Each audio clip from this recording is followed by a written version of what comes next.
अगर आपका है किसी बैंक में कोई खाता या डीमेट अकाउंट या कहीं भी कोई भी अकाउंट है जिसमें हैं रुपए यानी कि पैसे, और आपने वहाँ किसी को बना रखा है नॉमिनी, और आप सोचते हैं कि आपकी मृत्यु के बाद या आपके साथ कोई दुर्घटना होती है तो उसके बाद आपका पैसा मिल जाएगा आपके नॉमिनी को, तो ऐसा सोचना आपका यहाँ गलत हो सकता है। जी हाँ, आज का वीडियो इसी पर आधारित है कि क्या आपके बाद आपके नॉमिनी को आपके पैसे मिल पाएंगे। वीडियो में लास्ट तक बने रहें, पूरा मामला क्या है डिस्कस करेंगे, विस्तार से बताएंगे। और आज के इस वीडियो में मैं आपसे डिस्कस करूंगा सुप्रीम कोर्ट का एक केस, और उस केस के डिटेल्स भी आपको बताऊंगा विस्तार से। आप लोग नोट भी कर सकते हैं, कागज़ और पेंसिल को यानी कि बॉल पेन को आप लोग साथ में लेके बैठे हैं। इसमें नोट करने के लिए आपको बहुत कुछ मिलेगा। वीडियो को स्किप ना करें, आगे पीछे करके ना देखें, वीडियो को पूरा देखें। तो आइए शुरू करते हैं आज का वीडियो आखिर है क्या। सबसे पहले मैं आपको बता दूं कि भारत सरकार ने गाइडलाइन जारी की है नई, जिसके अनुसार आपका कोई भी बैंक खाता है, डीमेट खाता है या कोई अन्य कोई अकाउंट है, जैसे कि बीमा भी हो सकता है, अगर आपका इस तरीके का कोई भी खाता है और वहाँ पर अब तक आपका नॉमिनी यानी कि आपकी मृत्यु के पश्चात आपके रुपए किसको मिलने चाहिए, आप किसको देना चाहते हैं, उसको नॉमिनी कहते हैं। अगर वो नॉमिनी दर्ज नहीं है, नॉमिनी को हिंदी में आप कह सकते हैं कि आपने तय किया है कि आपका उत्तराधिकारी आपके रुपए का कौन होगा। तो आपने अगर नॉमिनी नहीं भरा है तो भारत सरकार का आदेश है तुरंत भर दीजिए, तत्काल भर दीजिए। अगर डीमेट अकाउंट है तो वहाँ से आपको कॉल और ईमेल और मैसेज आ रहे हैं, और अगर आपका बैंक में अकाउंट है तो वहाँ से आपको फ़ोन और मैसेजेस आ रहे हैं कि आपको नॉमिनी भरना है, तो आप तत्काल भर दें, देर ना करें। भारत सरकार ने नई गाइडलाइन जारी की है। और इसी क्रम में जो शेयर मार्केट को जो देखता है, सेबी नाम की संस्था जो है, उस सेबी नाम की संस्था ने भी इसमें गाइडलाइन जारी की, जिसमें उन्होंने बताया कि 31 दिसंबर इसकी लास्ट डेट है 2023। 31 दिसंबर तक इसको भर देना चाहिए। हालांकि आप लेट हो गए तो लेट फीस के साथ या रिक्वेस्ट के साथ आप भर सकते हैं, लेकिन नॉमिनी को आपको जल्द से जल्द भर देना है।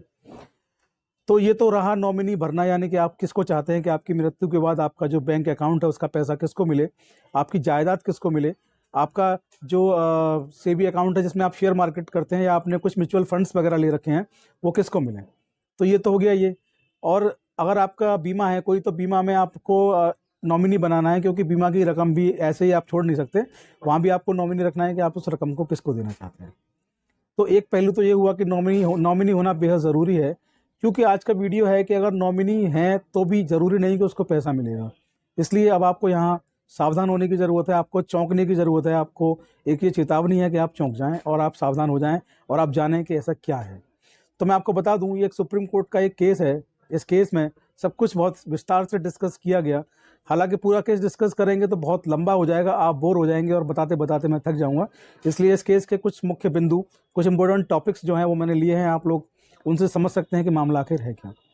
इस मामले में ये हुआ कि एक व्यक्ति ने अपनी जो बीमा की जो पॉलिसी थी उसमें अपनी पत्नी और अपने बच्चों को नॉमिनी बनाया, और उनकी डेथ के बाद, उस व्यक्ति की जब डेथ होती है तो उसके जो लीगल हायर्स इनको बोलेंगे, उसके लीगल हेयर्स जो थे, उसके वारिस जो थे, उसके वारिसान जो थे, वो पहुंचे संबंधित कंपनी में, उन्होंने क्लेम डाला।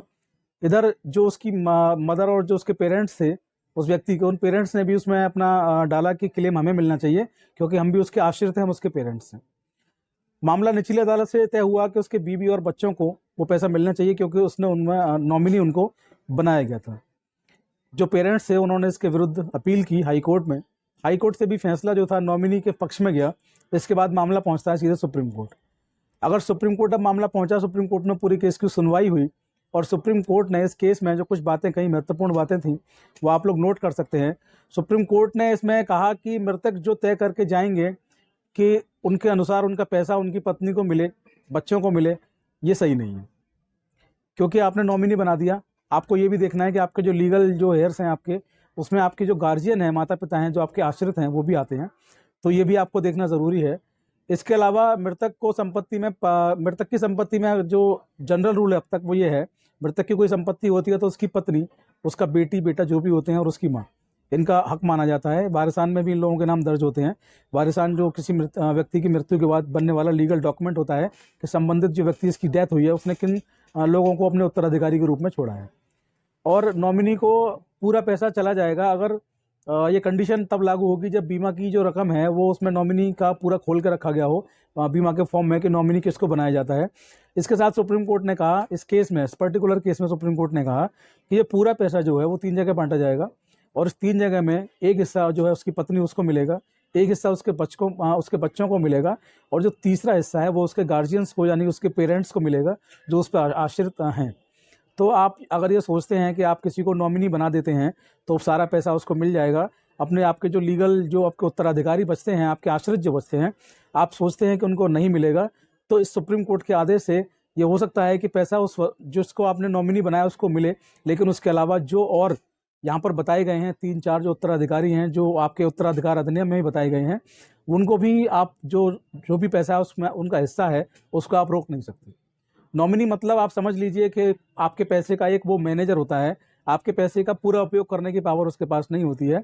और सबसे बड़ी बात यह है कि आप जो मृतक है वो कुछ रुपए छोड़ के गया, इसके साथ उसके ऊपर कुछ देनदारियां भी थीं।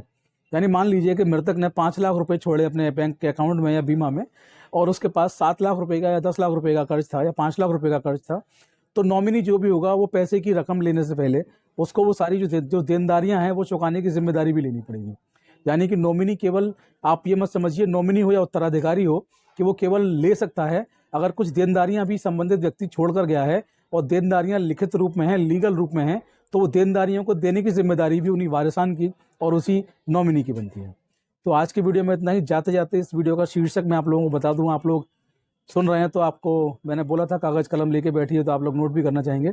इसका टाइटल आप लोग नोट करिए, इसका टाइटल है सरवती देवी वर्सेस श्रीमती ऊषा।